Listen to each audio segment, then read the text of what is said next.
పైగా రాక్షసులు అధికమై ఈ భూమి నాదంటే నాదని ఆక్రమణలు ఎక్కువ అవుతూ ఉన్నాయి. భూమాత నిన్ను అందరూ ఎక్కొట్టి పంచుకుంటూ ఉన్నారు. భూమాత నిన్నందరూ కూడా.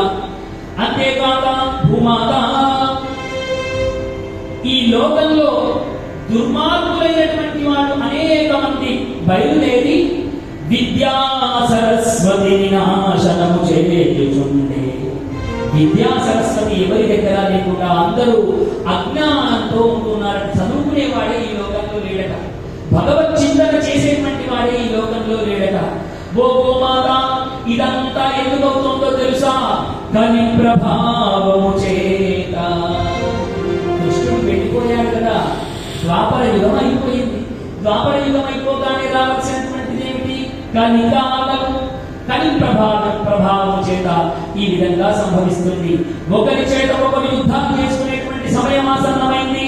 అనేక మంది దుర్మార్గులు ఈ లోకంలో ప్రబలిపోయారు. భూమాత నిజం చెప్పమమ్మా భూమాత, నువ్వెందుకు ఏడుస్తున్నావు? ఆ గోమాత ఏడుస్తూ ఉంది కదా, ఎందుకోసం ఏడుస్తున్నావమ్మా అని అడిగిందట ఆ ధర్మదేవత. పోనీ 3 కాళ్ళు లేని నన్ను చూసి ఏడుస్తూ ఉన్నావా? ధర్మానికి 3 కాళ్ళు లేవని నన్ను చూసి ఏడుస్తున్నావా? ఎందుకోసం ఏడుస్తున్నావు? జనం సంతోషముగా ఉండుట మరచిపోయి, జనము సంతోషంగా లేరని చూసి మాటను చూసి నువ్వు ఏడుస్తూ ఉన్నావా? సాధారణంగా మానవుడు కలియుగంలో అల్ప సంతోషిగా ఉంటాడట.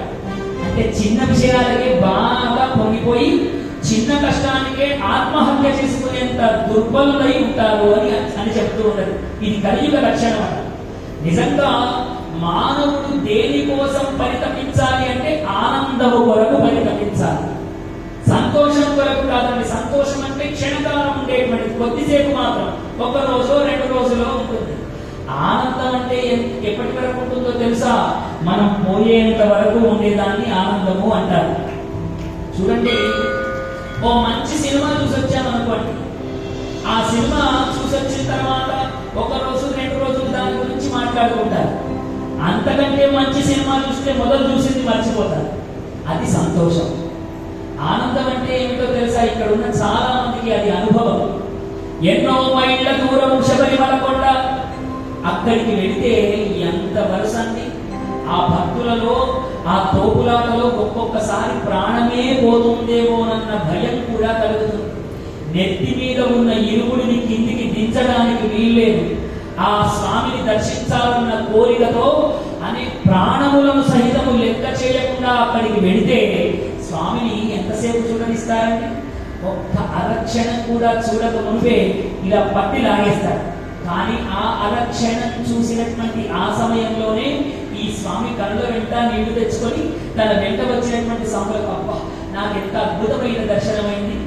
ఈ దర్శనం గురించి అనేక సంవత్సరాలు వారితో పంచుకుంటూ, పోయిన సంవత్సరం పోయి ఎంత అద్భుతం, పోయిన సంవత్సరం అయితే స్వామి ముందర అసలు ఎవ్వరూ లేరు, నేను తప్ప.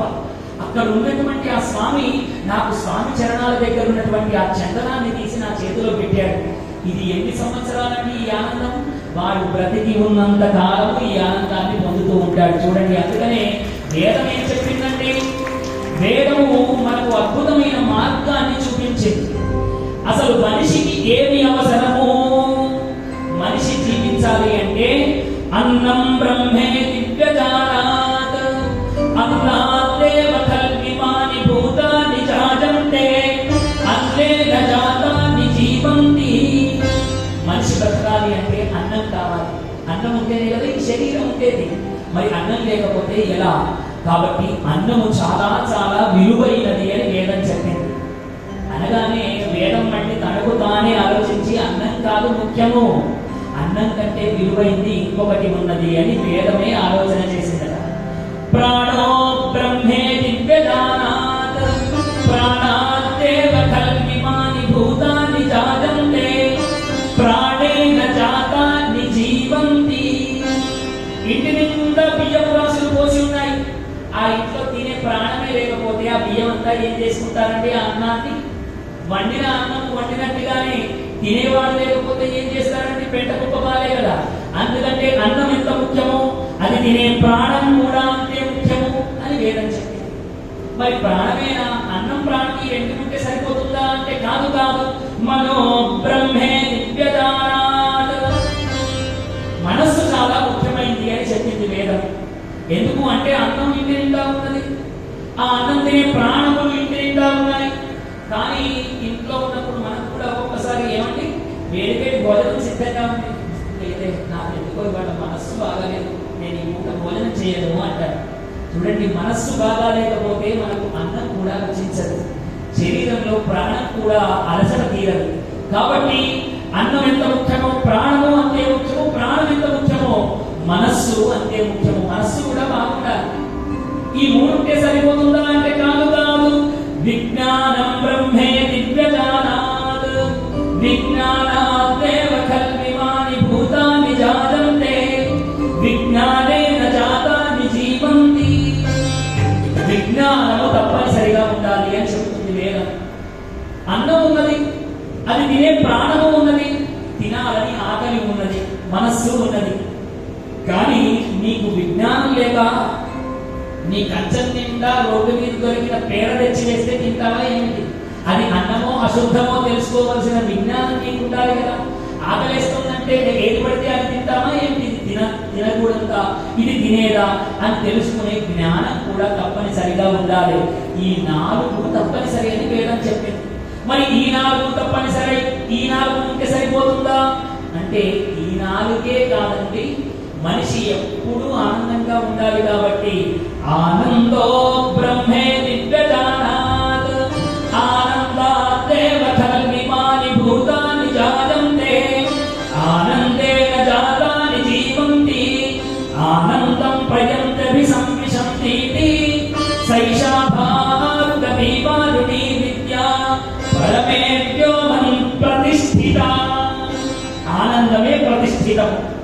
ఆనందం లేకపోతే ఈ లోకంలో ఏమీ లేదు. చూడండి, రోడ్డు పక్కన గుడిసె వేసుకొని జీవిస్తూ ఉంటారు. వాళ్ళకున్న పప్పన్నమో ఉప్పన్నమో తింటారు. వాళ్ళకు పుట్టిన పిల్లలు ఒంటి మీద కనీసం గుడ్డ పేలికలు కూడా ఉండవి, హాయిగా ఆడుకుంటూ ఉంటారు. ఎందుకు అంటే వారికి ఆనందం ఉన్నది. మీరందరూ సత్యనారాయణ స్వామి వ్రతము చాలా సార్లు మీ ఇళ్లలో చేసిన వాళ్ళు ఉన్నారు.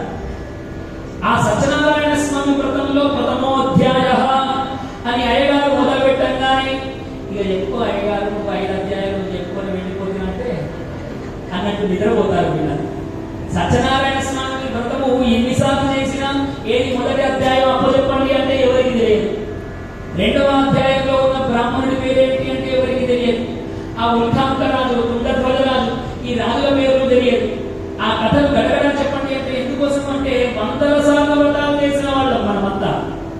చిన్నప్పుడు అమ్మమ్మ దగ్గరికి వెళ్ళి అమ్మమ్మ కథ చెప్పదే అనగానే ఏ అమ్మమ్మలైనా ఎవరైనా ఒక రాజు ఉండే, రాజు 7 కొడుకులుండే, 7 చేపలు తెచ్చిండ్రు. ఈ కథ చెప్పి చెప్పి రికార్డ్